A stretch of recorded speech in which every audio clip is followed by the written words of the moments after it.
On va regarder maintenant une question qui a été posée dans le cadre du concours de médecine, PASS, première année de cycle d'études de santé.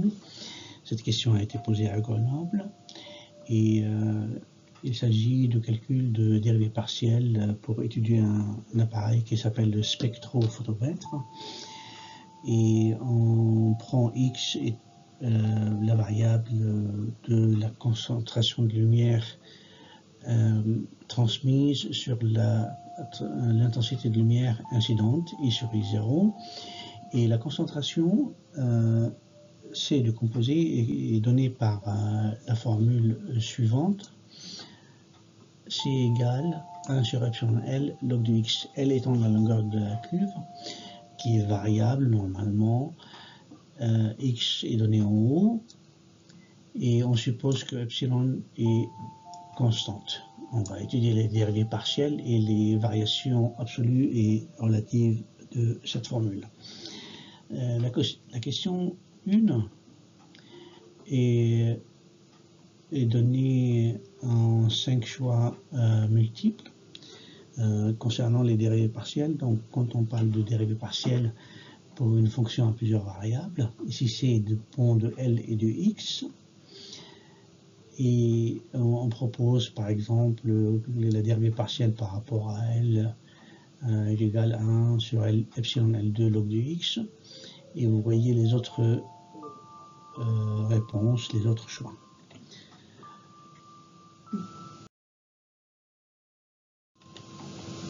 Donc, pour résoudre cette question, on a besoin de faire quelques petits calculs et on rappelle que log népérien de X, dérivé prime, est égal à 1 sur X, évidemment, et quand on dérive 1 sur X, comme ici 1 sur L, c'est moins 1 sur L2. Ok. Rappelons-nous aussi que quand on dit log avec LOJ de X, c'est pas le log népérien, donc pour obtenir le log népérien, il faut diviser par log népérien de 10. Donc on rappelle la formule et on va faire quelques petits calculs. Quand on dérive par rapport à L, X étant constant, on obtient moins 1 sur L2 epsilon fois log de X. Et quand on dérive par rapport à X, donc on va garder epsilon et L constants, et on obtient 1 sur log népérien de 10 fois X. Rappelons maintenant les choix qui ont été proposés et on va essayer de comparer. Donc, quand on regarde la solution 1, on trouve la réponse mais à un signe près. Donc on va rajouter A. La même chose pour C. La réponse D, pardon. Et ça correspond à une solution, mais il y a un problème de signe ici. Donc, en faisant attention au signe, on va rejeter A et D. Si on regarde maintenant B, B correspond à la deuxième solution, mais sauf que le log népérien est inversé. Et en haut ici et en bas là. Donc la réponse B est à rejeter. La réponse C ne correspond à rien du tout, ni en signe ni en valeur. Donc on va rejeter C. Avec ça, on aura rejeté A, B, C et D, donc il ne reste que E.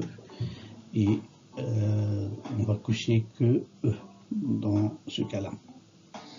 Comme plusieurs questions en médecine, on utilise le même énoncé pour plusieurs questions. La question relative à l'incertitude relative, donc les variations en incertitude relative, donc la mesure d'erreur. On parle d'incertitude absolue en mettant delta, et quand on divise par la grandeur elle-même, on parle d'incertitude relative. Et on nous propose 4 solutions. A, B, C et D, et la cinquième étant est-ce que tout est faux. Donc on va rappeler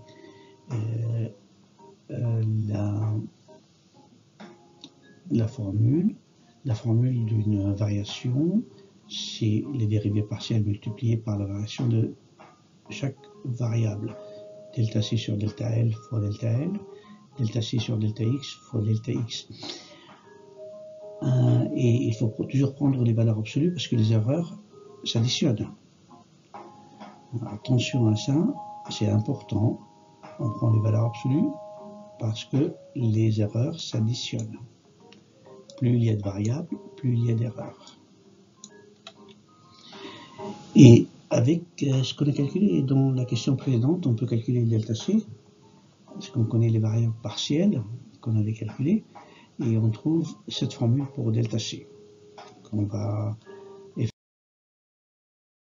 se concentrer sur ce qu'il nous propose. Donc on rappelle que delta C est égal à moins 1 sur epsilon L2 log base 10 de x fois delta L en valeur absolue.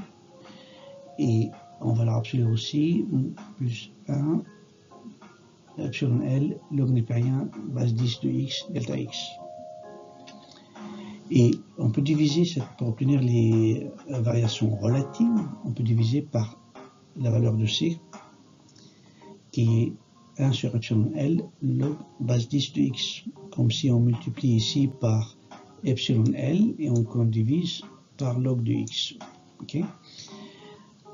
Donc ça me donne delta C sur C égale delta L sur L, plus 1, valeur absolue log x, log népérien de 10 fois x, en valeur absolue. Et on remarque que toujours log népérien de x est égal log de x fois log népérien de 10. La formule,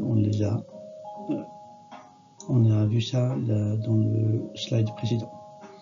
Donc ce qui nous donne à la fin, delta C sur C est égal à delta L sur L plus 1 sur valeur absolue de log népérien de x fois x. Rappelons-nous les questions ou les choix qui ont été proposés et on va essayer de comparer. Il faut faire attention quand on compare aux signes. Donc, regardons A.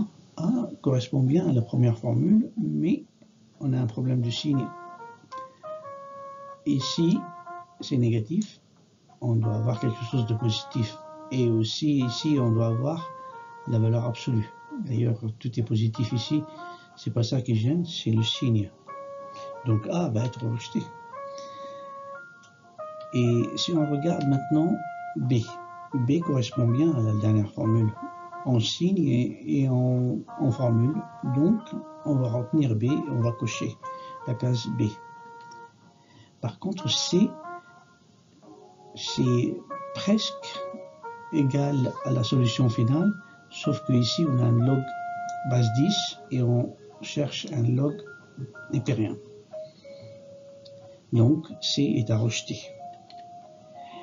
D, ça ne correspond à rien, donc on va rejeter D et on va rejeter E parce qu'on a trouvé une solution. Donc la solution unique acceptable, c'est B. Merci beaucoup. Donc si vous avez des questions, n'hésitez pas à nous contacter, vous avez nos références en bas. À bientôt.